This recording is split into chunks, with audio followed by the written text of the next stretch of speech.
स्वामी समर्थांना तुम्ही जे नारळाने हार घेऊन जाता ते स्वामीपर्यंत कितपत पोहोचतं? मित्रांनो, तुम्हाला माहिती आहे सध्या हा प्रकार चालू आहे की जर आपण नारळ घेऊन गेलं तर ते फोडलं जातं आणि अर्ध तुम्हाला आणि अर्ध ते ठेवून घेतात, आणि हार जर दिलं तर ते टोपल्यामध्ये टाकलं जातं. याचा अर्थ की ते स्वामी समर्थ महाराजांपर्यंत ते पोहोचत नाही. तर आता मग काय केलं पाहिजे? मित्रांनो, त्यांना सरळ बोलायचं की नारळ जो आहे स्वामी समर्थांच्या चरणी आम्हाला लावून परत द्या, हार येतो तुम्ही ठेवून घ्या. नारळ आता स्वामी समर्थांच्या चरणी स्पर्श केल्यामुळे ते काय होतं की स्वामींचा आवरा त्या नारळामध्ये आलेला असतो. मग ते नारळ आपण स्वतः बाहेर जाऊन स्वतःच्या आवऱ्याने ते नारळ फोडायचा. मग काय होतं स्वतःच्या आवऱ्याने नारळ फोडल्यावर? जर नारळ हुबा फुटला तर साहजिक गोष्ट आहे की 100% तुमची इच्छा काय होणार ती पूर्ण होणार. जर नारळ हा पाळणा फुटला तर साहजिक गोष्ट आहे घरामध्ये खुशखबर किंवा मूलबाळ येणार.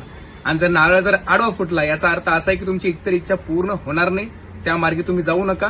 किंवा असं होऊ शकतं की तुमची इच्छा जी आहे ती लेट पूर्ण होईल. त्यामुळे स्वतः बघा स्वतःचा आवरा काय सांगतो आणि स्वामी समर्थांनी तुम्हाला संदेश द्यायचा का आहे तर नक्की दुष्टांत जाणून घ्या. श्री स्वामी समर्थ, जय जय स्वामी समर्थ.